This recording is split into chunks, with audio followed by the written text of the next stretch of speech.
Potem bi morda kar naslednji zgled vzeli, četrti ali pa četrti primer. Ta primer bomo vzeli pa iz neke nove geometrije in sicer iz valjne geometrije. In bomo kar dali tako kot včeraj naslov valjni koordinatni sistem. To se pravi, kako bomo pa določevali električno-poljsko jakost v primeru valjnega koordinatnega sistema, ki je v elektrotehniki tudi aktualen. Torej, poglejmo.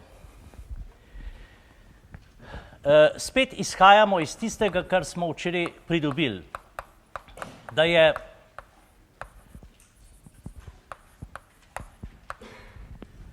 prirastek potenciala v neki točki, oziroma prirastek potenciala, ko se pomaknemo iz neke točke za delta L, ta prirastek na tej poti je izražen s temle produktom.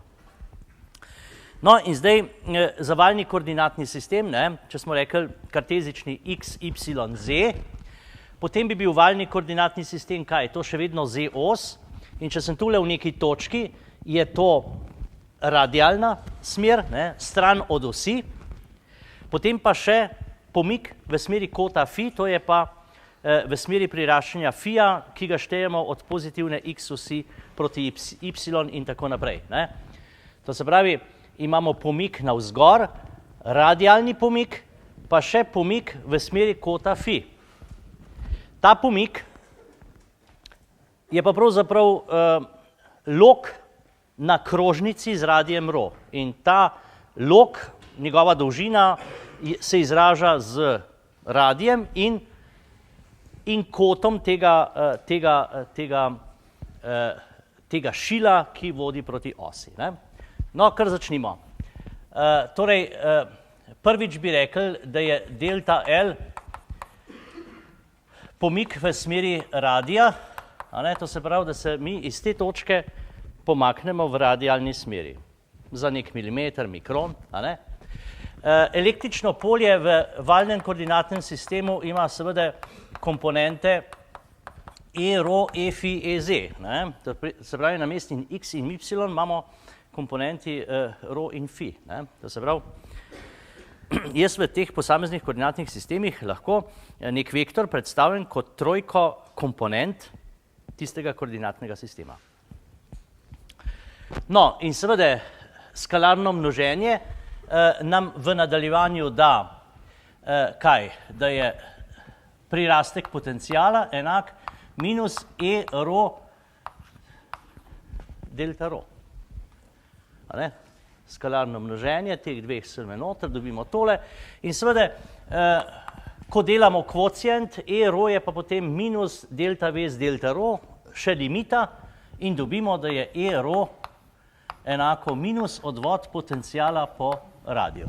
Se pravi, če bom jaz odvajal potencial po radiju, bom dobil radialno komponento. Zdaj, to je bila, bi rekel, prva možnost, premik v smeri radija. Rečemo 1. Bi dal tukaj delta L2. Pomik v smeri kota φ, to je pa ρ delta φ nič.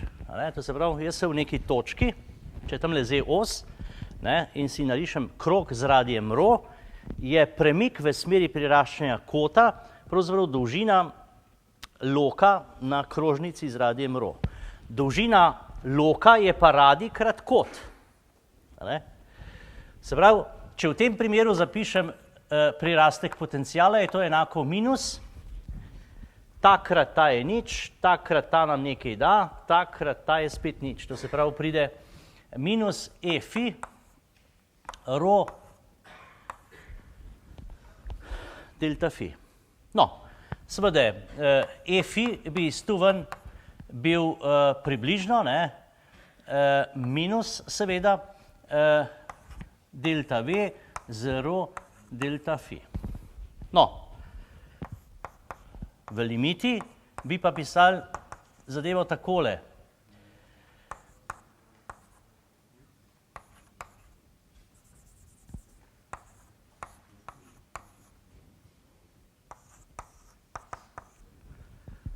torej takole, ne, ko gre delta phi proti nič, no, seveda, to je pač ena z oddaljenostjo do tiste točke, to gre lahko pred limito, ne, limita tega kvocienta je pa odvod, ne, pa še minus, pardon, še minus, a ne, tale minus, in dobimo minus 1, 0, odvod potencijala po kotu. Tako, no, in podobno tudi za EZ, ki ga že odprej poznamo kot hitrost spreminjanja potencijala v Z smeri. To se pravi, v valnem koordinatnem sistemu bomo električno poljsko jakost lahko izrazili takole s potencijalom.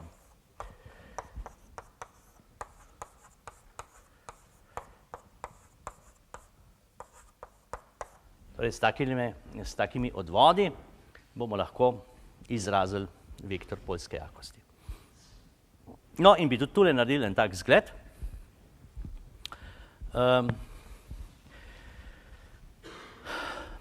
Vzeli bomo takle primer dveh trakov.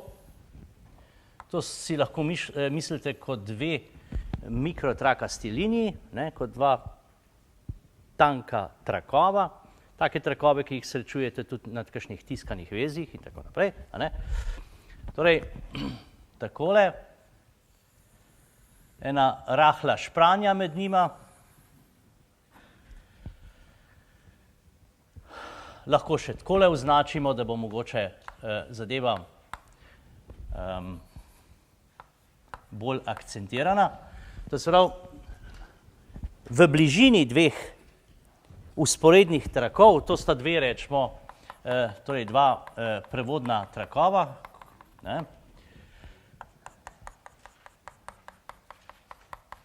iz bakra, srebra, zlata, karkoli, a ne, torej dve tračni liniji. Če je tole os X, tule po sredini je os Y, potem se izkaže, da je v tem osrednjem delu tule okrog špranje, se izkaže, da je potencial funkcija kota, vse bom narisal, in sicer takole. Bom zapisal, pa bomo potem komentirali.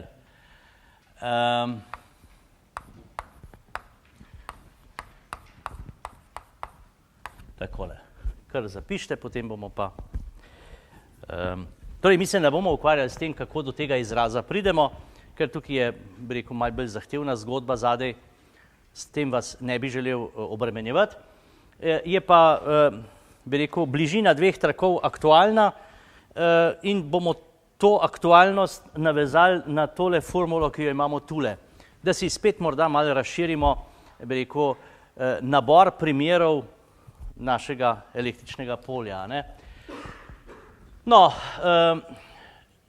phi štejemo, kot rečeno, od x osi proti y, a ne. Kaj tole absolutno pomeni najprej, ne? To se pravi, tukaj so koti od nič do pi, tukaj so pa koti od nič do minus pi. To pomeni, tale absolutno pomeni, da je slika zgoraj ista kot slika spodaj. To je ena zadeva. Drugo, če bo ta phi enak nič, to se pravi, da smo tule na tem traku, imamo potencial 2v nič krat ena polovica, to se pravi, ta trak je na potencialu v nič. Če gremo s phijem do pija, je tukajle še nekaj sem verjetno 2pi, se oproščam. Ne, je že v redu. Ja, je že v redu, pi. Je. Ko je pa phi proti piju, imamo pa tukaj ena polovica minus ena, je pa minus ena polovica, krat v nič je minus v nič. To se pravi, tale formula nekako zdaj pokriva ta prostor. Tole je, rečemo, na potencialu 10 voltov, to je na potencialu minus 10 voltov. Hitro se vidi, da je tukaj ekvipotencialka s potencialom nič. Potem imamo pa še ostale ekvipotencialke. Če jih nekaj narišem. Približno takole. A ne? Se pravi, imamo opravka s potencialom, ki se takole spreminja, ne? od, rečemo, 10 voltov proti nič voltom in proti minus 10 in enako tudi na spodnjo stran. Če sem tukaj na 3 dele razdelil, potem bi lahko tukaj pisal V nič 2 V nič tretjin, tukaj bi pisal V nič tretjin, tukaj bi pisal nič, tukaj minus V nič tretjin, minus 2 V nič tretjin. In podobno tudi spodaj. 2 V nič tretjin, V nič tretjin, ničla, minus V nič tretjin, minus 2 V nič tretjin. Torej, takole bi nekako izgledalo, ne? Če tole rečemo 3 volte, je tole 2 volta, 1 volt, nič, minus 1, minus 2, minus 3 volte. In podobno tudi spodaj. Torej, v bližini trakov, ki sta takole skoraj v dotiku, skoraj, ne, je ta potencial takale funkcija. Zdaj pa pogledamo, kakšen je vektor E. Ker je potencial samo funkcija kota in ni funkcija radija in ni funkcija z-ja, imamo aktualno samo eno komponento. To je pa E rho oziroma E phi, ki je enaka minus 1 z rho, ker je pa zdaj potencial samo funkcija kota, to je funkcija ene spremenljivke, govorimo o enem samem odvodu. In tega potem zaznačujemo tako, kot je običajno, z dv po d phi. dv po d phi. No, zdaj pa tole napravimo in sicer takole, ne. Vzeli bomo potencial v zgornji polovici, to se pravi, ko je y večji od nič in takrat je potencial določen kot 2v nič, 1 polovica minus, zdaj pa brez palčk lahko pišemo, ker je to za zgornji del prostora, a ne, takole. No, zdaj pa to odvajamo in dobimo E rho, oziroma E phi je enako, 1 z rho itak ostaja, minus in tako naprej, zdaj pa odvod tega na kot phi. No, odvod polovičke, to je konstanta, ne, odvod phi deljeno s pi je pa 1 deljeno s pi, pa tale minus je plus, pa še tale dvojka pride in to bi bilo vse. Bom jaz kar napisal, 2v nič deljeno z pi rho. Dajte me pod roke pogledati. Takole. Takle rezultat smo dobili, zdaj pa narišimo ta vektor. Glejte, vektor E ima phi komponento, to se pravi, da je v vsaki točki v phi smeri. To se pravi, če bi tule nekje risal, je vektor vedno pravokoten na ekvipotencialko in kaže v smer padanja potenciala. To se pravi, je vektor takle. Pravokoten je in kaže v smer padanja potenciala. Pa še nekaj vidimo, gledajte, to je pa oddaljenost točke od te špranje. Če bo ta špranja, oziroma če bo ta točka na dvojni oddaljenosti, bo polje dvakrat manjše. To se pravi, rečemo, v tejle točki na dvojni oddaljenosti bo ta vektor pol krajši. Tako da se lahko zdaj tudi kakšne take silnice skicirajo. In podobno tudi na spodnji strani. Takole izgleda. Zdrav, potencial pada od enega proti drugemu traku in tudi vektor E je usmerjen od enega proti drugemu kraku tako po krožnici. To je to.